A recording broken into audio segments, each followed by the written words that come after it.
before the Fed-induced housing bubble that is now destroying your savings, there was the big tech bubble back in, 99, 2000. And just as there always is, there were dudes figuring out ways to take your money and put it in their pocket, and not always in the right way.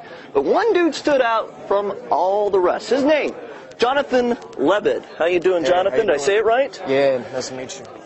All of 15 back in 2000, he became the first miner ever, and I think he's probably still the only miner ever, to settle with the SEC over a financial crime that led to a 60 Minutes interview, Time Magazine covers, and a whole lot of hype. And obviously the hype is continuing, as evidenced on your TV set right now. Jonathan's still recommending stocks on the internet on top of it all. Nowadays, he does it at Lebed.biz. I don't even know about this, man. Lebed.biz. I got to back up.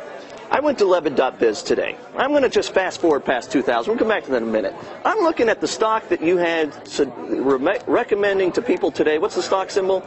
ETEV? No, you had SUFH. SUFH. An Albuquerque-based company. Not really based in Albuquerque, though. I started calling the company. I called their PR department. They're not even in the place they say. I said, how many people you guys have working for you?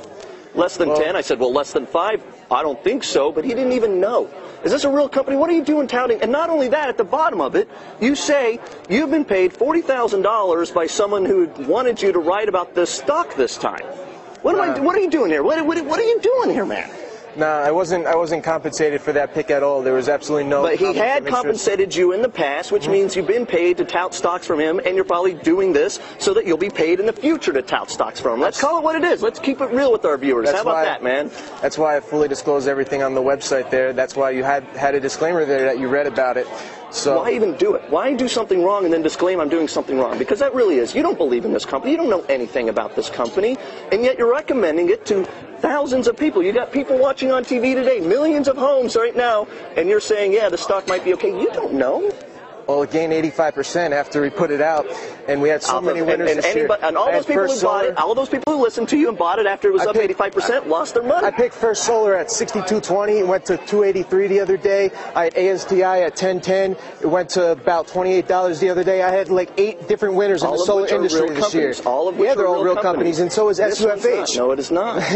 We had so many winners in the solar industry. You're trying to tell me that's a fake company? I am telling you. I'm telling you that you should not be recommending the stock if you haven't even talked to them, if you don't even know what their balance sheet looks like, if you don't know anything about the company. You just know, and I read you what your criteria is. And really what I'm saying is, if you don't believe in the company, if someone is paying you to talk about a stock, why do that? Why not? Yeah, you can say I'm doing it legally because I'm disclosing it, but as a moral thing, as an ethical thing, why even go down that route? Why even open it up to these people? Small cap companies aren't featured in the Wall Street Journal or Time Magazine or anything like that. They need exposure.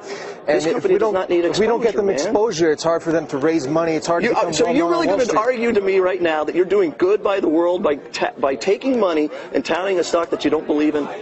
Yeah, I'm helping get exposure for so many companies. Neuralstem the other day, they're bringing stem cells onto the market and curing paralyzed people. They already did it in rats. CUR is a symbol. How many of the insiders dumped when you pop the stock 80%? You're crazy, whatever man. It was? You're funny. Nobody dumped anything on that, you know. I'm just finding so many good companies.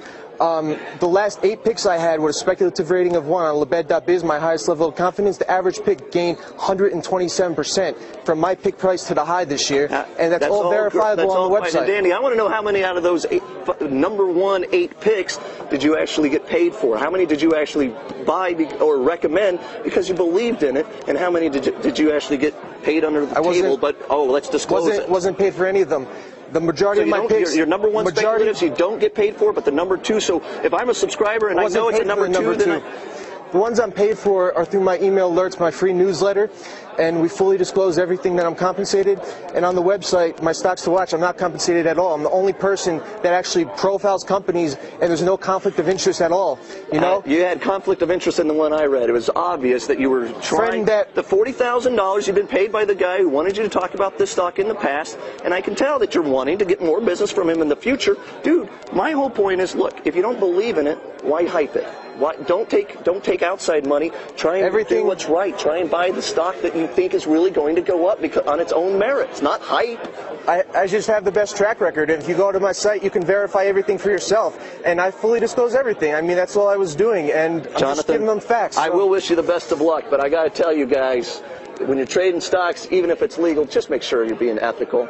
Thank you so much. We got more happy hour on tap. That's after this.